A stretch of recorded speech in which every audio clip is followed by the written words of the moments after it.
ने एक गणित की पहेली प्रतियोगिता में भाग लिया और यदि लड़कियों की संख्या लड़कों से 4 अधिक हो तो प्रतियोगिता में भाग लिए गए लड़कों और लड़कियों की संख्या ज्ञात करना है।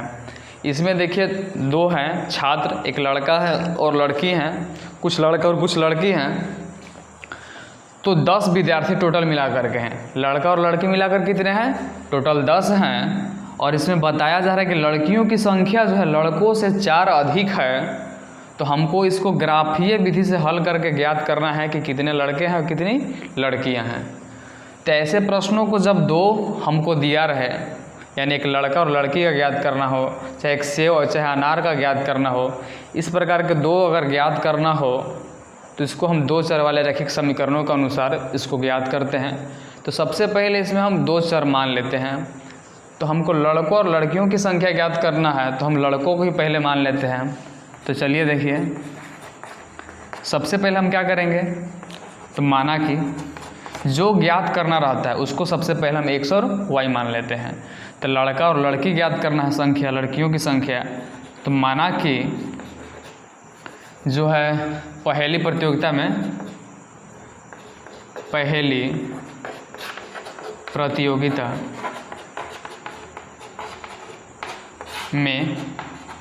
भाग लिए गए कौन से? लड़कों की संख्या। प्रतियोगिता में लड़कों की संख्या। तो लड़कों की संख्या हम क्या मान लेंगे? तो लड़कों की संख्या x मान लिया।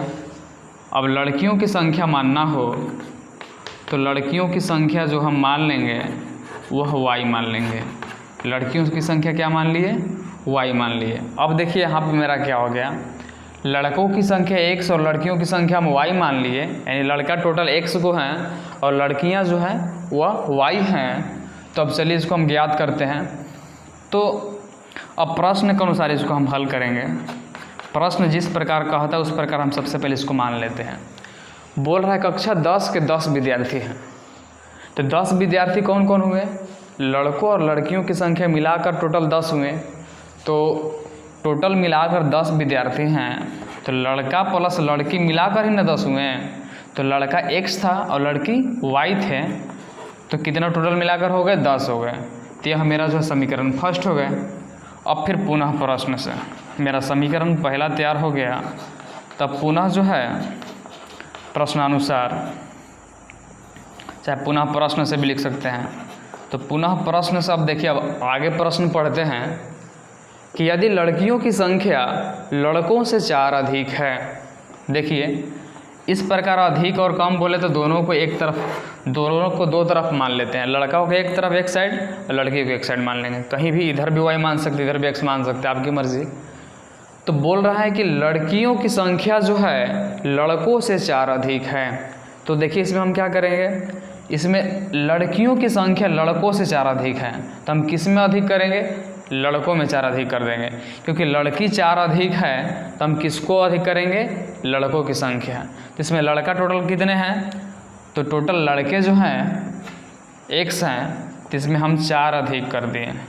यानी लड़कियों जो है वह लड़कों से कितना अधिक है? 4। यानी लड़का x है तो लड़कियाँ x + 4। तो जब भी जो अधिक बोलता है उसको अधिक ना करके हम दूसरे वाले को अधिक करते हैं।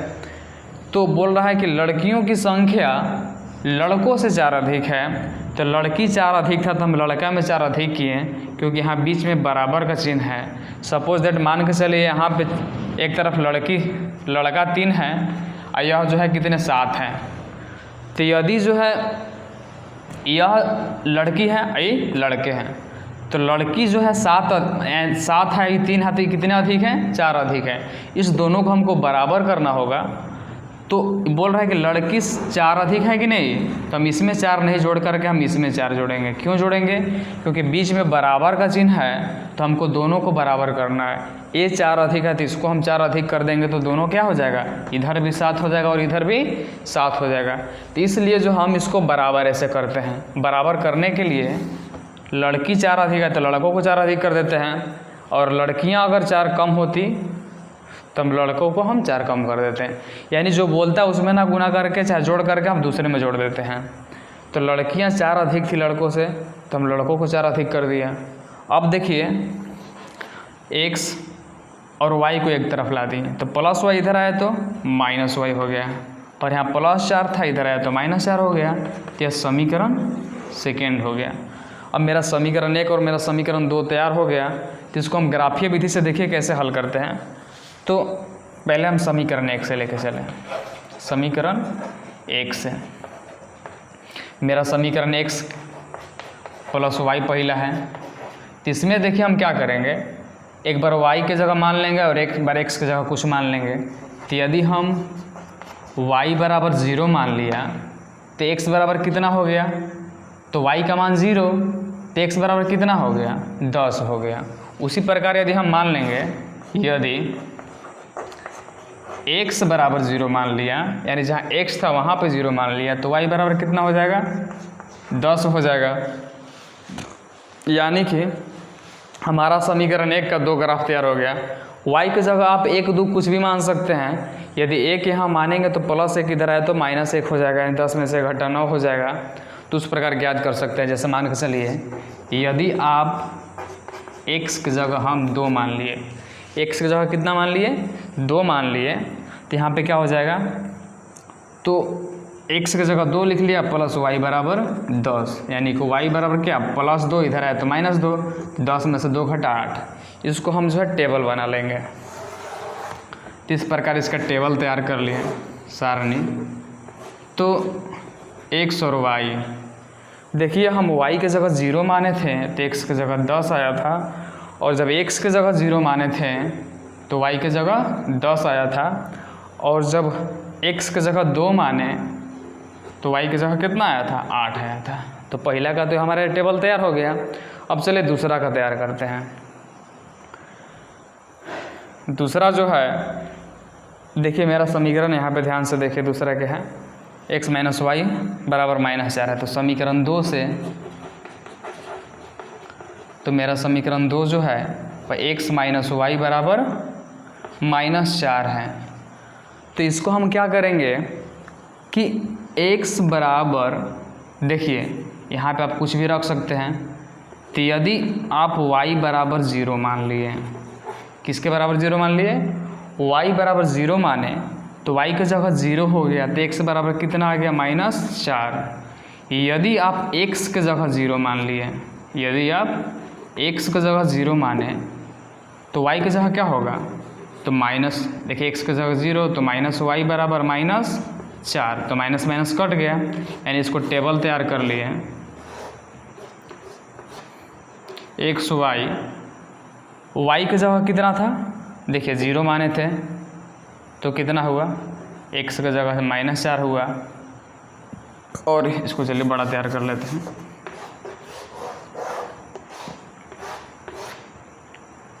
यदि आप y की जगह 0 माने तो x की जगह -4 आया, यदि x की जगह 0 माने तो y की जगह +4 आ गया। तो इस प्रकार दोनों का हमको टेबल तैयार हो चुका है। अब इसको हम ग्राफ खींचेंगे। तो सबसे पहले ग्राफ खींचने के लिए x और y अक्ष खींच लिए। तो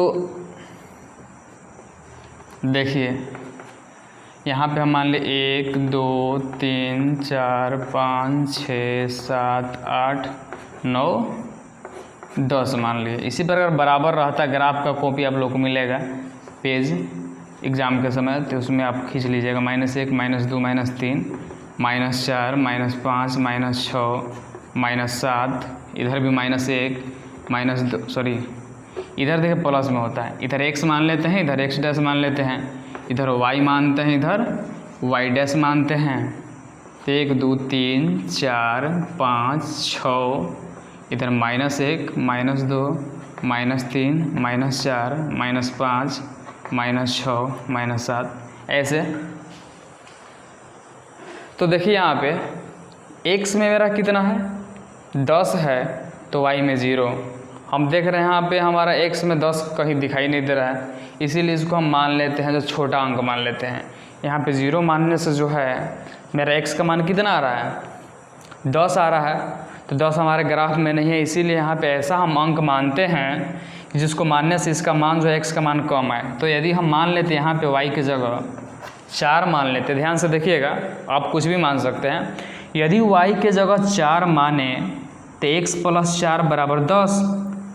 क्या हुआ? x + 4 = 10, तो +4 इधर आया तो -4 हो गया। देखिए कैसे, x + y के जगह 4 हो गया बराबर 10, तो x बराबर +4 इधर आया तो -4, तो 10 में 4 घटा क्या हुआ?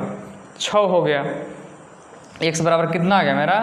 तो x बराबर मेरा 6 आ गया, क्योंकि y के जगह हम 4 माने तो +4 इधर आया तो -4, तो x बराबर कितना आ गया? 6। यानी कि हम y के जगह हम 4 माने जब, तो x की जगह कितना हो गया? 6 हो गया। तो देखिए अब हमारे यहाँ 6 यहाँ पे है, तो x में 6 और y में 4, तो x में 6 और y में इसके जस्ट सामने 4 के सामने जाएंगे। +4 है तो देखिए +4 मेरा यहाँ पे है, तो यानी कि मेरा ग्राफ एक बिंदु यहाँ पे हुआ। उसके बाद बोल रहा है कि x में 0 और y में 10। x में 0 और y में 10 कहाँ पे मेरा है? देखिए यहाँ पे है, तो x में 10 हो गया। उसके बाद x में 2 और y में 8। x में 2 जो है और y में 8 देखिए कहाँ पे आया? यहाँ पे आया। जब ऐसा है तो इसको आप ग्राफ खींचिएगा तो ग्राफ एक सीधी रेखा में ऐसे प्राप्त हुआ। देखिए तीनों बिंदु से होकर गुजरेगा। ठीक है, अब चलिए ये मेरा तो समीकरण फर्स्ट का ग्राफ हो गया, रेखा खींचा गया। अब इस दूसरा का देखते हैं। दूसरा x में -4 है, y में 0 है। x में -4, y में 0, तो सबका 0 यहीं पे होता है, तो इसीलिए यहीं पे हो गया। x में 0 और y में 4, सबका 0 यहीं, y में 4 तो कहाँ पे गए? यहाँ पे गए। अब इस प्रकार जब हम इस दोनों को रेखा को मिलाएंगे तो दोनों आपस में कहाँ कटेंगे? यहाँ कटेंगे, ऐसे कटेंगे, ऐसे। तो ऐसे कटेंगे, तो इसको आप देखिएगा तो यह किसके सामने, अगर ग्राफ सही से खींचिएगा तो यह x जो है यह 3 कटेंगे और y किसके सामने कटेंगे? 7 के सामने। यानी कि इसका निर्देशांक जो मेरा आया इस बिंदु का, वो कहाँ पे आया? देखिए ध्यान से, x में किसके सामने है? 3 के सामने है, और y में किसके सामने है? 7 के सामने। यह मेरा 7 था तो 7, तो हम कह सकते हैं कि अतः x बराबर मेरा कितना आया? अतः x बराबर 3 और y बराबर 7। अब देखिए हम जांच भी कर सकते हैं, दोनों को मिलाकर टोटल कितना होना चाहिए? 10 होना चाहिए, और लड़की जो है लड़कों से 4 अधिक होना चाहिए, तो 4 अधिक है कि नहीं? अतः यह मेरा जो ग्राफ खींचा है वह सही है। तो इस प्रकार ऐसे प्रश्नों को जो है आसानी से हम मान लेते हैं, पहले x फिर y, फिर उसको हम ज्ञात कर लेते हैं। तो चलिए अब नेक्स्ट प्रश्न पे चलते हैं।